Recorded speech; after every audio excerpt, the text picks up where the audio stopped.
What's up, everybody? Welcome to Podcast Now. I'm Alex, and in this video, we got to do an update again to the GTA situation, and I guess also the voice actor strike in general. So it was reported kind of early on that this wouldn't impact a segment of games, right? And although after that was the statement that GTA 6 is still included in the strike, a few hours later, and a few hours after I had recorded that video yesterday, it was then pulled, and I guess it was reconfirmed this morning that GTA 6 is not impacted by the strike. So there's your little briefing of what happened. Originally, it said that it was. They got pulled away. Then there was just no information. And this morning, they confirmed that it wasn't impacted. And it's probably because, again, in the beginning, they talk about, and I didn't even see this originally. I don't think this is part of the press release. I think this is kind of separate.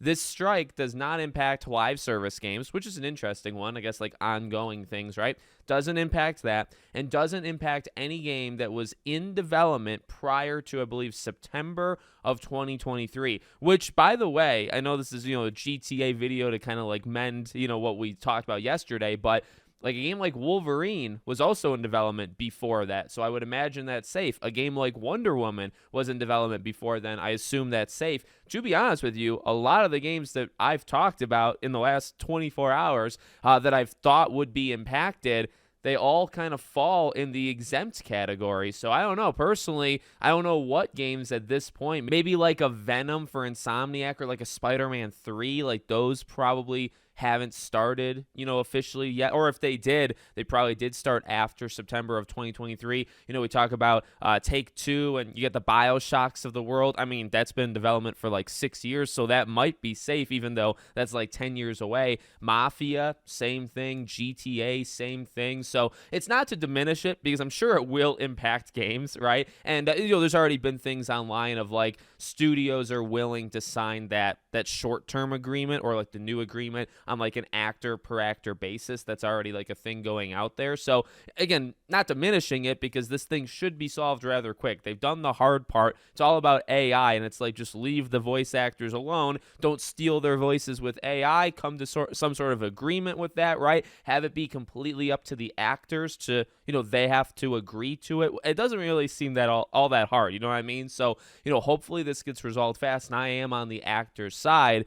But, thinking about it of well, what games does this actually impact? Feels like not that many, because you didn't have that many studios. You had maybe 8 or so that were impacted, and then a lot of those games, had started development prior to September of 2023. So specifically, again, for this video and this topic of GTA, thank God, because I do think games that fall under this will be impacted. I've seen reporting of well, would the companies ever outright say if the game's delayed, right? Would they ever blame the strike? And maybe they would lose power in that way, so they probably wouldn't do that. But I do think, I mean, whether they would attribute it to the strike or not doesn't really matter. I do think games would be not in trouble, but games would be pushed, if this thing doesn't get solved. So GTA not being one of them, but I do think games that are in that range, whether they, again, get delayed a few months or a year, depending on how long the strike goes, like we talked about yesterday. But GTA seemingly is safe, and I think Take-Two's CEO even said that a little while ago, where he said he's not worried about it, or they won't be impacted if there was a strike. So he must have known the terms of the agreement and all that stuff.